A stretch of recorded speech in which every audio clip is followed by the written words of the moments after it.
तो देखिए लगातार दूसरे दिन हमने मार्केट में तेजी देख रही और आप देख रहे हैं मार्केट का पंचनामा। इस तेजी के दौर के बीच में मेरे साथ यतिन मोता। सबसे पहले धन्यवाद सीएनबीसी आवाज के सोशल मीडिया प्लेटफॉर्म से जुड़ने के लिए।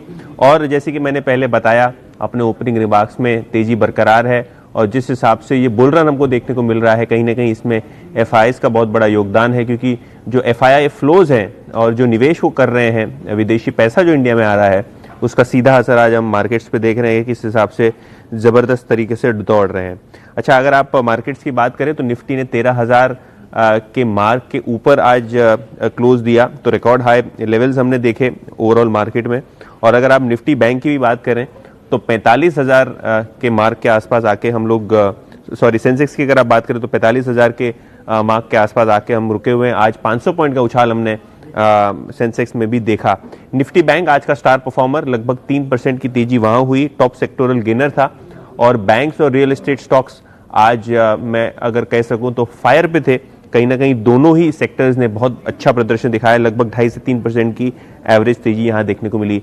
जहां तक कि मार्केट का सवाल है, टॉप गेनर्स सारे के सारे बैंकिंग से एचडीएफसी बैंक, आईसीआईसीआई बैंक और एक्सिस बैंक, ये वो 3 बैंक्स हैं जिन्होंने लगभग 75 पॉइंट्स आज के मूव में कंट्रीब्यूट किया। रिलायंस इंडस्ट्रीज और आईटीसी भी ये 2 लेगार्ड्स हैं जो अच्छा प्रदर्शन दिखा रहे हैं फाइनली। टॉप लूजर्स की अगर आप बात करें तो छोटे छोटे losers Titan, Nestle, Bharti Airtel, BPCL, तो ये वो चुनिंदा 4-5 कंपनीज हैं जहां हमने थोड़ी बहुत मंदी देखी। अच्छा, एक्शन बहुत भरपूर था आज बॉश में, लगभग 10% का मूव यहां हमको देखने को मिला। इक्विटास, आरबीएल बैंक दूसरे दिन लगातार जबरदस्त तेजी इस हफ्ते। एमएनएम फाइनेंस में भी बहुत अच्छा हमको मोमेंटम देखने को मिला।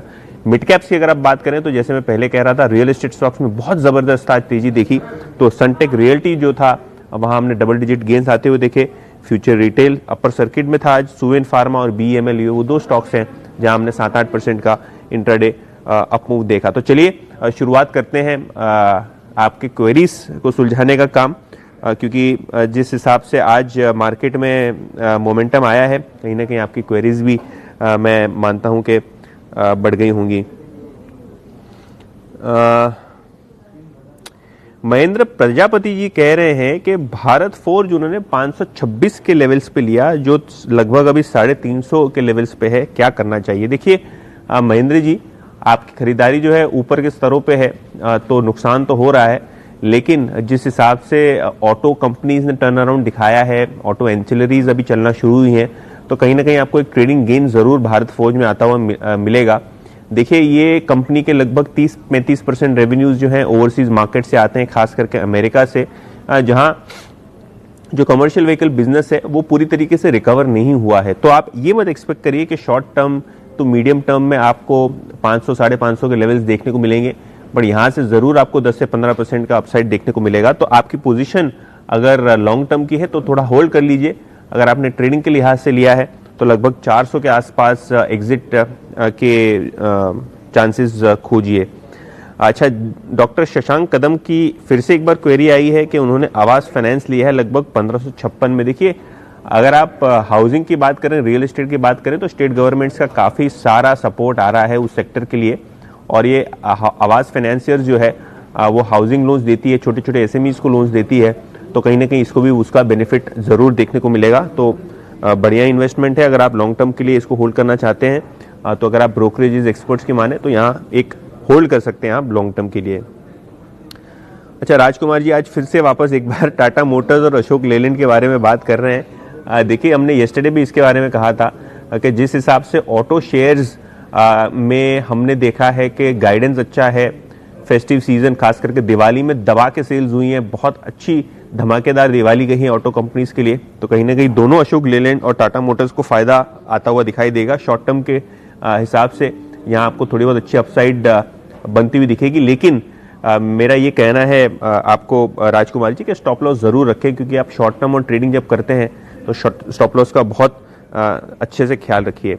अच्छा, पंकज जैन पूछ रहे हैं कि थायरो केयर में क्या किया जाए, 1050 में उन्होंने लगभग 40 शेयर लिए। देखिए, हमने पिछले दिनों ये देखा है कि जो राज्य सरकारें हैं उन्होंने स्ट्रिक्ट रूल कर दिए हैं ट्रैवल के। अगर आपको मुंबई आना हो फॉर एग्जांपल दिल्ली से, तो आपको आरटीपीसीआर टेस्ट करा के आना होगा, और अगर आप RT-PCR टेस्ट कराते हैं तो कहीं ना कहीं डायग्नोस्टिक्स कंपनीज को फायदा होगा। और इसीलिए आज सारी की सारी जो डायग्नोस्टिक कंपनी है, चाहे वो मेट्रोपोलिस हो, थायरोकेयर हो, डॉक्टर लाल पैथलैब हो, इन सभी में अच्छा रनअप हमने देखा है। तो कहीं ना कहीं अगर आप बात करते हैं प्रिवेंटिव मेजर्स की और डायग्नोस्टिक्स की, तो ये बहुत उम्दा कंपनी है। तो आपके पास अगर पड़े हो थायरोकेयर के शेयर्स या मेट्रोपोलिस के शेयर्स, तो वहाँ आप होल्ड करके उसे रखें। सचिन चौहान जी व्यू पूछ रहे हैं BHEL पे, भेल पे, उन्होंने 28 रुपए में शेयर लिए। देखिए आज बहुत दिनों बाद यहाँ अच्छा प्राइस एंड वॉल्यूम एक्शन देखने को मिला। यूजुअली इतने हेवी वॉल्यूम देखने को नहीं मिलते हैं BHEL में, तो यहाँ ट्रेडिंग मोमेंटम का अगर आपका ध्यान हो तो जरूर यहाँ अपसाइड देखने को मिलेगी। 35 से लेकर 40 तक के लेवल्स यहाँ बहुत जल्द आ सकते हैं, ऐसा हमारे एक्सपर्ट्स का मानना है। अच्छा, रमकेश मीना जी पूछ रहे हैं JK लक्ष्मी सीमेंट पे क्या व्यू है। उन्होंने 80 शेयर लिए 150 रुपए पे। मीना जी, अगर आप JK लक्ष्मी की बात करें तो सीमेंट काउंटर्स में बहुत अच्छा मोमेंटम है। वैल्यूएशन के लिहाज से JK लक्ष्मी सीमेंट बहुत बेहतरीन कंपनी है। तो अगर आपने इसको लॉन्ग टर्म या मीडियम टर्म के लिए लिया हो तो जरूर होल्ड होगा। यहाँ से हमको 15 से 20% का अपमूव जरूर देखने को मिलेगा। अच्छा, भावेश दोषी जी पूछ रहे हैं ग्लोबल स्पिरिट्स में उन्होंने लगभग 1000 शेयर्स खरीदे हैं, तो क्या करना चाहिए। देखिए लिकर स्टॉक्स की रिकवरी में थोड़ा बहुत टाइम लग रहा है, लेकिन उनकी जो फेस्टिव सीजन के बाद की जो मांग होती है, क्योंकि मानसून में लिकर कम बिकता है, विंटर्स में सीजन शुरू होती है, तो अगर आप ग्लोबल स्पिरिट्स की बात करें तो उम्मीद ये होनी चाहिए कि सेकेंड हाफ में काफ़ी अच्छे से यहाँ आपको कमांड मिलेगा और कहीं ना कहीं कंपनी की ग्रोथ में बेटर इंप्रूवमेंट हो सकता है। तो अगर आपके पास शेयर है तो बने रहें। शिवांग गुप्ता जी की बहुत बढ़िया क्वेरी है माइंडट्री पे। देखिए अगर आप IT स्टॉक्स की बात करें तो ये कोविड के ज़माने में जहाँ लॉकडाउन फिर से देखने को मिल रहा है, सेकेंड वेव थर्ड वेव की हम जब बात कर रहे हैं, तो एक सेक्टर ऐसा है जहाँ कोई असर नहीं देखने को मिला है, IT सेक्टर। थोड़ा बहुत जो उनके ट्रेडिशनल बिजनेसेस वाले क्लाइंट्स हैं उनको दिक्कतें आई हैं, लेकिन अगर आप ई-कॉमर्स की बात करें, टेक्नोलॉजी की बात करें, तो ये कोविड सिचुएशन ने IT कंपनीज को एक वरदान दिया है। और अगर आप गाइडेंस भी देखें मैनेजमेंट का, जो बड़े मैनेजमेंट्स हैं, इन्फोसिस, TCS, माइंडट्री की भी अगर आप गाइडेंस देख लें तो बहुत अच्छी थी।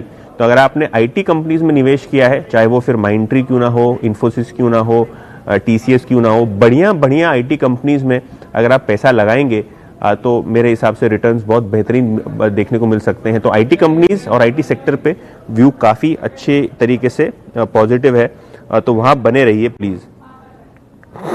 अच्छा, बैंक्स पे ज़्यादा सवाल नहीं आ रहे हैं, लगता है लोगों ने बैंकिंग में इतना बड़ा एक्सपोजर नहीं लिया है। मिलन पारेख जी पूछ रहे हैं कि रिलायंस पे टारगेट क्या है।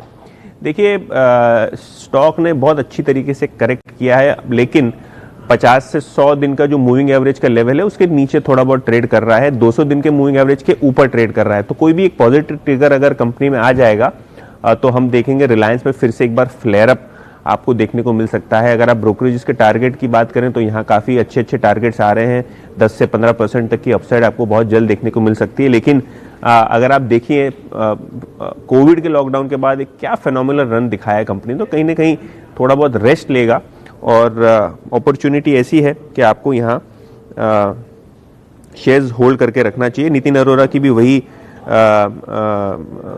क्वेरी है, रिलायंस पे क्या व्यू है। रिलायंस पे यही व्यू है, अगर आपके पास इन्वेस्टमेंट हो तो आप उसको होल्ड करके रखें। अच्छा, शिव आनंद जी पूछ रहे हैं शैलेट होटल पे व्यू। देखिए ये जो अनलॉक की प्रक्रिया हुई है ना, और अगर आप फेस्टिव सीजन्स की बात करें तो बहुत अच्छे से लोगों ने हॉलीडेज पे स्पेंड किया है, एक दूसरे को मिठाइयाँ बांटने के बदली लोग हॉलीडे पे चले गए हैं। तो अगर आप होटल कंपनीज की बात करें तो पिछले 6 महीने में जितना मार उनको लगा है, अगले 6 महीने काफ़ी अच्छी रिकवरी के हो सकते हैं। तो अगर आपके पास कोई होटल शेयर्स वगैरह हो, खास करके मिड कैप मिड मझोले शेयर्स होटल सेक्टर में, तो बने रहें। मेरे हिसाब से अगर आप आने वाले 2-4 महीनों के मुनाफे देखेंगे तो भौचक रह जाएंगे। थोड़ी बहुत अनुमान से ज़्यादा की यहाँ रिजल्ट्स आने की उम्मीद है। अच्छा, मनीष मेशराम जी पूछ रहे हैं M&M फाइनेंस पे। देखिए पिछले 1-2 दिन से मैं कह रहा हूं कि NBFC और बैंकिंग में बहुत अच्छी तेजी है, और अगर आप NBFC और बैंकिंग का पिछले 3-4 दिनों का मूव भी देख लें तो बहुत बेहतरीन रहा है। तो ओवरऑल बेसिस पे अगर आपके पास NBFCs हों, बैंक्स हों, क्योंकि आरती अग्रवाल जी भी पूछ रही हैं कि आईसीआईसीआई बैंक पे क्या व्यू है। व्यू पॉजिटिव है, और अगर आपके पास कोई बैंकिंग शेयर्स हों या एनबीएफसी शेयर्स हों जहां आपने ट्रेडिंग और इन्वेस्टमेंट करके रखा है तो बने रहे। मेरे हिसाब से आगे चलते हुए बैंकिंग सेक्टर ही एक ऐसा सेक्टर है जहां से काफ़ी अच्छा अपसाइड देखने को मिल सकता है। पर एक चीज़ माइंड में होनी चाहिए, तुरंत कुछ नहीं होगा, क्योंकि पिछले 10-15 दिनों में निफ्टी बैंक ने 20% का रिटर्न दिया है, तो कोई छोटी रिटर्न नहीं है निफ्टी बैंक में। तो हो सकता है कि थोड़ा बहुत साइडवेज मूव बने 1-2 वीक के लिए, लेकिन ओवरऑल ट्रेंड तो सेक्टर का काफ़ी पॉजिटिव है। अच्छा, अक्षय मित्तल जी जीएमएम फॉडलर पे भी पूछ रहे हैं और आकाश कुमार जी कजारिया सिरेमिक्स पे भी पूछ रहे हैं। देखिए, दोनों कंपनीज मिड कैप सेगमेंट में बहुत अच्छी कंपनीज हैं, उम्दा कंपनी के फंडामेंटल्स हैं, चाहे वो जीएमएम हो, चाहे वो सेरा सिरेमिक्स हो, चाहे वो कजारिया सिरेमिक्स हो। तो ये सब कंपनीज ऐसी हैं जहां आप निवेश करेंगे तो कहीं ना कहीं आपको अच्छे रिटर्न्स की एक्सपेक्टेशंस रखनी चाहिए। और इस कंपनी की खासियत ये है जीएमएम फॉडलर की कि इन्होंने रिसेंटली अपना ऑफर फॉर सेल किया था, जिसके कारण स्टॉक में गिरावट देखने को मिली थी। अगर आपने 5400 में खरीदा हुआ है तो मेरे हिसाब से एचडीएफसी एएमसी में आप स्विच कर लीजिए, जो आपका सवाल है, तो वो स्विच करना ठीक रहेगा। लेकिन अगर आपके पास शेयर्स हैं और आपको मीडियम टू लॉन्ग टर्म के लिए होल्ड पे रखना है तो शायद आपका ये 5400 का जो कॉस्ट है वो आ सकता है। और खजारिया सिरेमिक्स की भी अगर आप बात करें तो लॉन्ग टर्म व्यू काफ़ी डिसेंट है इस कंपनी के ऊपर। चलिए आखिर के 2-4 क्वेरीज ले लेते हैं। सुबीन तलवार जी पूछ रहे हैं भारतीय एयरटेल 502 पे उन्होंने खरीदे हैं, क्या व्यू है? देखिए, टेलीकॉम सेक्टर रीसेंट मूव के बाद थोड़ा साइडवेज जरूर रहा है, लेकिन मार्केट में उम्मीद ये है, और पिछले दिनों अगर आप पेपर में छपे हुए इंटरव्यूज देखें काफ़ी टेलीकॉम कंपनीज के, इंक्लूडिंग सुनील मित्तल जो भारतीय एयरटेल के प्रमोटर ग्रुप के हैं, उनका मानना यह है कि यहाँ से जो आपके रिचार्ज की वैल्यू है, जो मोबाइल का जो आरपू है जिसे कहते हैं एवरेज रेवेन्यू पर यूज़र, वो बढ़ने वाला है। यहाँ से आपकी जो इंटरनेट आप यूज़ कर रहे हैं, 4G जो यूज़ कर रहे हैं, वो आगे चलते हुए महंगा हो सकता है, और अगर वो महंगा हुआ तो कहीं ना कहीं वो टेलीकॉम कंपनीज को फ़ायदा देगा। तो अगर आपके पास भारतीय एयरटेल के शेयर हों, वोडाफोन आइडिया के शेयर्स हों, या अगर आपका इनडायरेक्ट एक्सपोजर रिलायंस जियो में रिलायंस के शेयर्स के थ्रू है, तो ये होल्ड बनेगा, क्योंकि टैरिफ हाइक बहुत नज़दीक है। और जैसे ही टैरिफ हाइक होगा इस सेक्टर में तो कहीं ना कहीं चाहे वो वोडाफोन आइडिया हो, भारतीय एयरटेल हो या रिलायंस इंडस्ट्रीज हो, आपको यहाँ पैसे बनाने के खूब मौके मिलेंगे। और इसी के साथ मुनाफे का जो हमने मंत्र आपको दिया है उसे याद रखिए, प्रॉफिट बुक करते रहिए और स्टॉप लॉसेस रखते रहिए। और इसी के साथ मुझे विदा दीजिए, मिलते हैं कल फिर से एक बार। सीएनबीसी आवाज़ के साथ जुड़े रहने के लिए बहुत बहुत धन्यवाद।